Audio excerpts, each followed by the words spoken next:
self-evident that all men are created equal, that they are endowed by their Creator with certain inalienable rights, that among these are life, liberty, and the pursuit of happiness.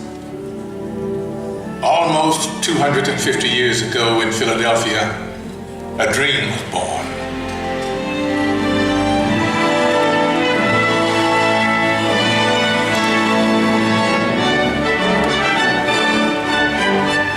In a time of emperors and kings, it was an astounding revolutionary dream that we, the people, should choose our own leaders, that they should be one of us.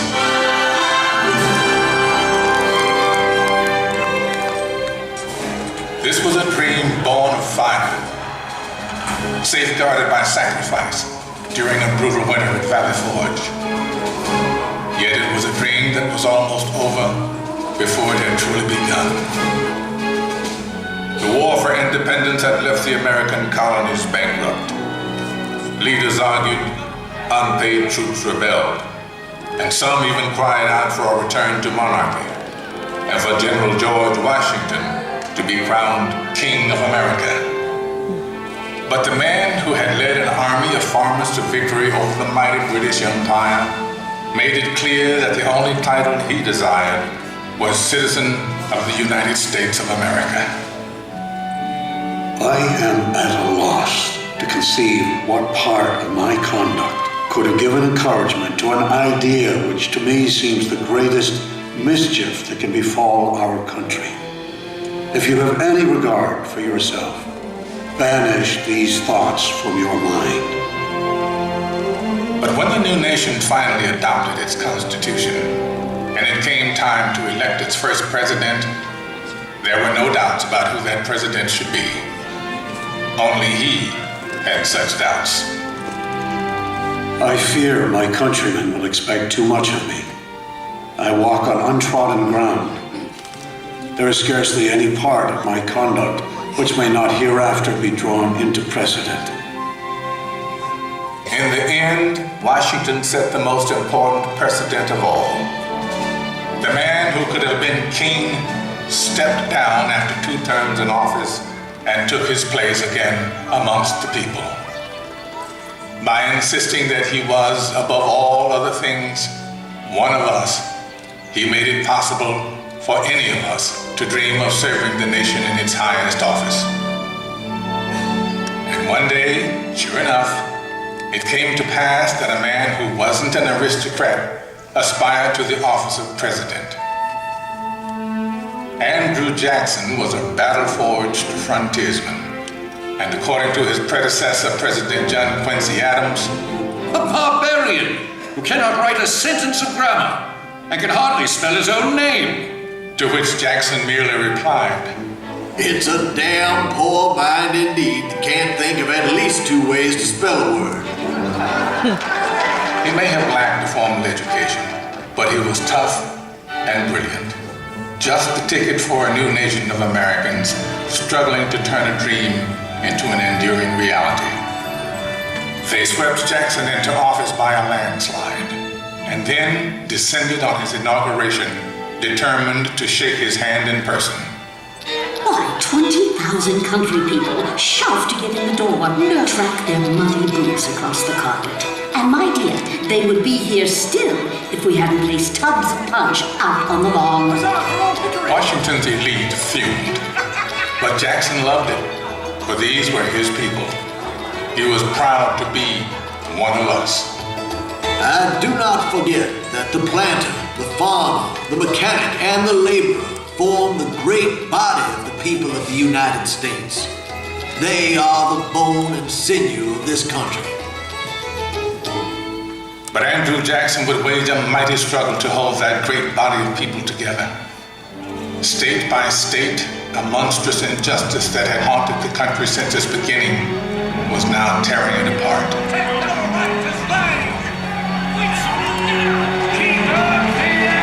As civil war threatened, we searched deep in our heartland for a leader equal to the ordeal ahead.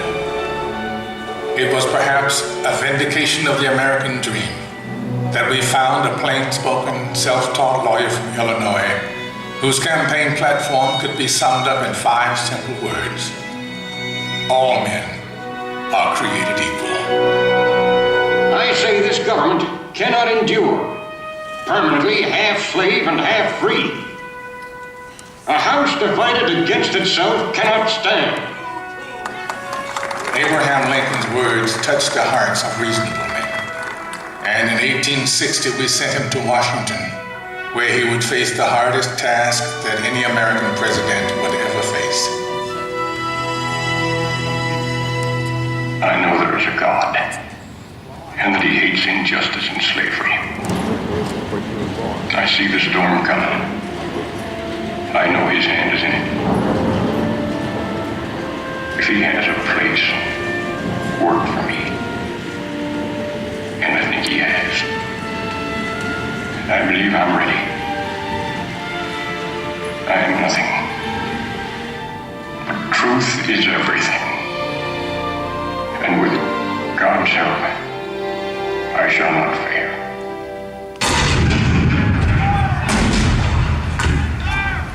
April 12, 1861, Fort Sumter. The cannon spoke for war, bitter, violent, and devastating.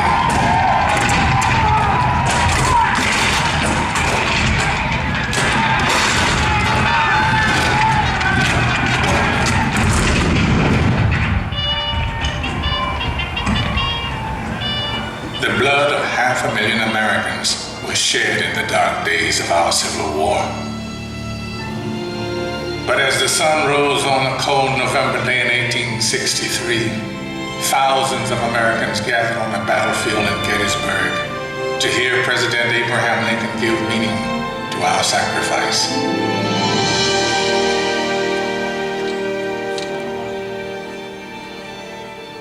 Fourscore-and-7 years ago, our fathers brought forth on this continent a new nation, conceived in liberty and dedicated to the proposition that all men are created equal. Now we are engaged in a great civil war, testing whether that nation or any nation so conceived and so dedicated can long endure. We are met on a great battlefield of that war.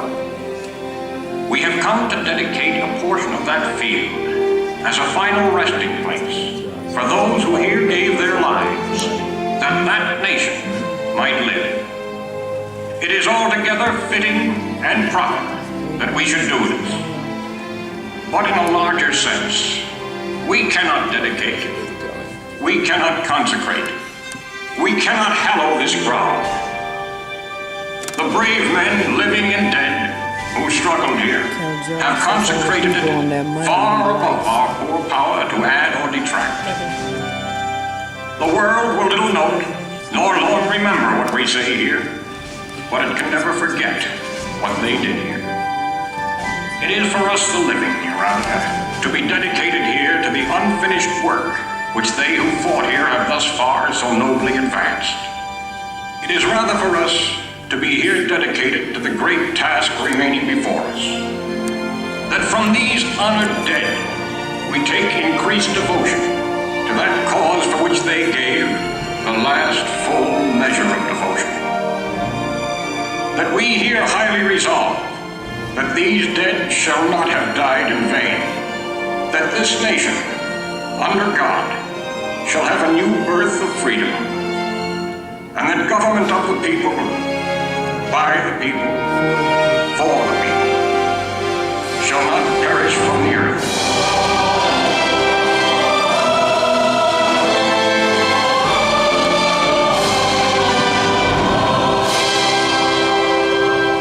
This nation did have a new birth of freedom. And as our frontiers pushed west, we looked for new leaders that embodied our bold and new spirit. Leaders like Theodore Roosevelt, born to wealth and privilege, but imbued with the spirit of the American frontier.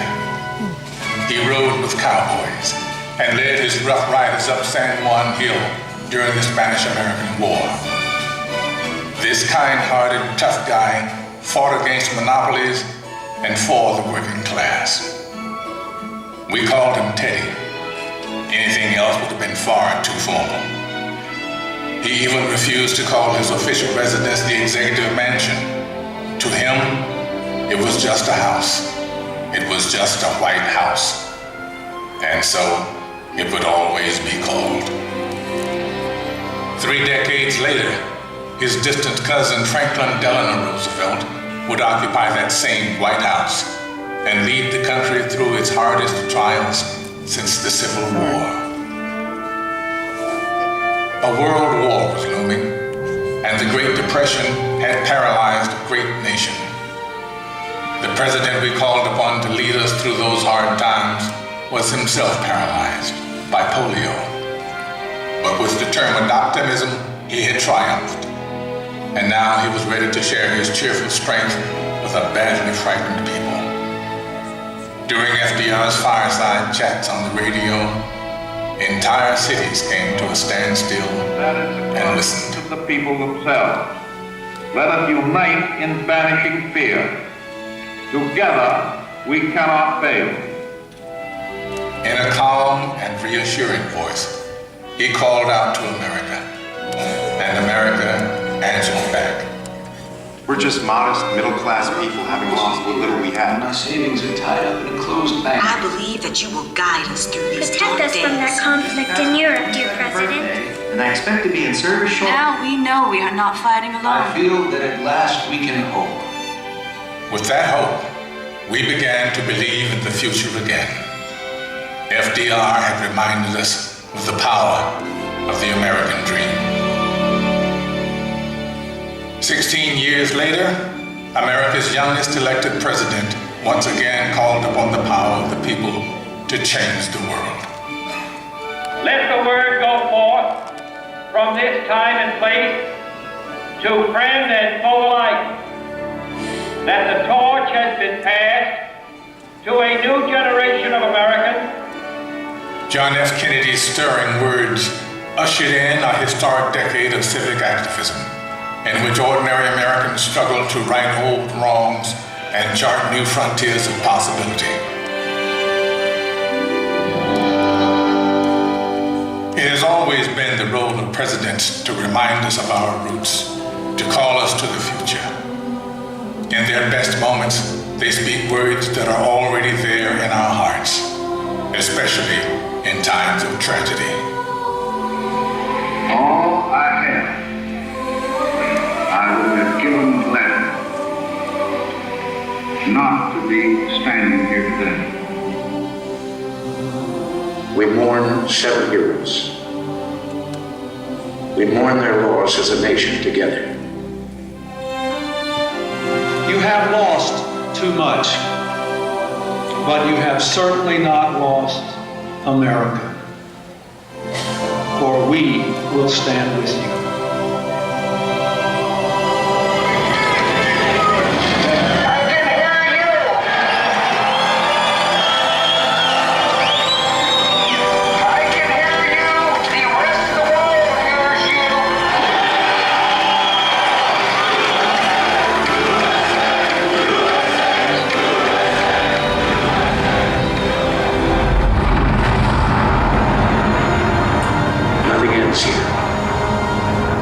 And our journeys continue. And as our journeys continue, what once seemed revolutionary now seems profoundly simple. That we should choose our own leaders. That our hopes should be their hopes. Our fears, their fears. Our dreams, their dreams. Ladies and gentlemen, the presidents of the United States. George Washington, John Adams, Thomas Jefferson, James Madison, James Monroe, John Quincy Adams, Andrew Jackson, Martin Van Buren, William Henry Harrison, John Tyler, James K. Polk, Zachary Taylor, Millard Fillmore, Franklin Pierce, James Buchanan, Abraham Lincoln, Andrew Johnson, Ulysses S. Grant, Rutherford B. Hayes, James A. Garfield, Chester A. Arthur, Grover Cleveland, Benjamin Harrison, William McKinley, Theodore Roosevelt, William Howard Taft,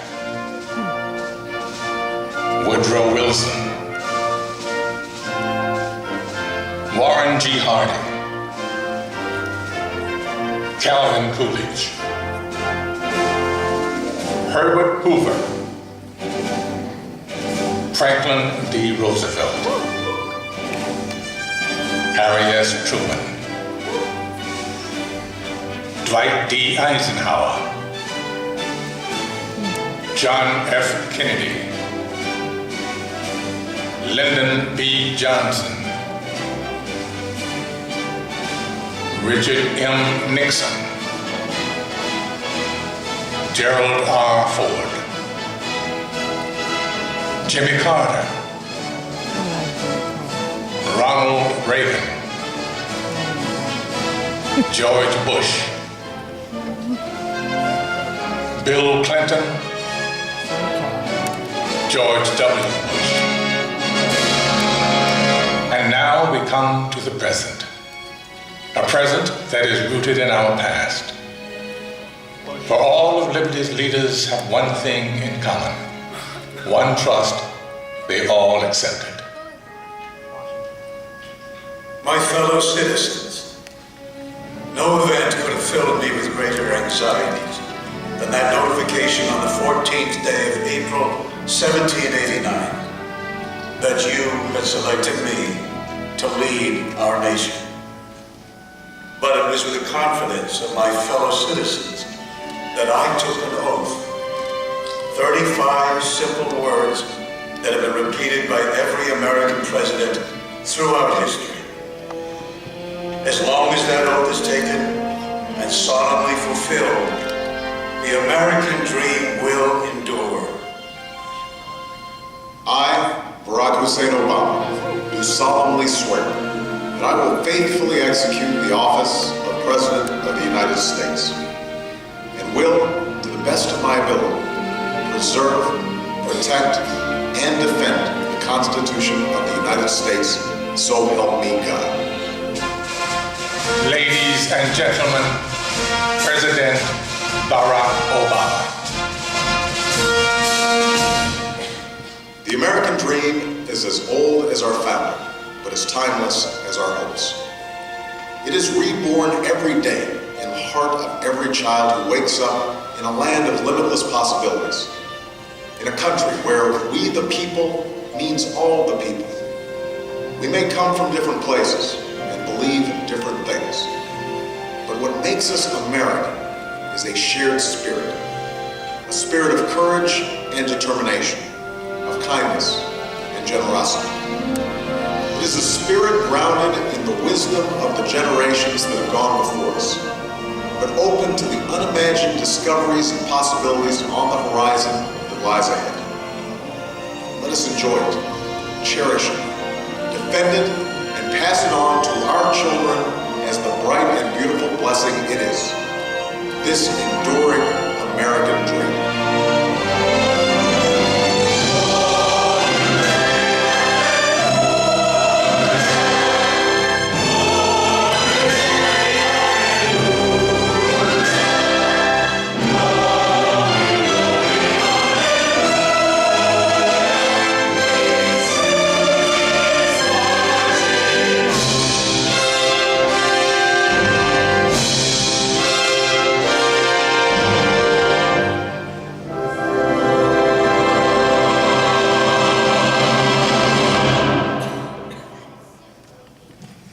Thank you all for joining us this evening. We hope you enjoyed our presentation.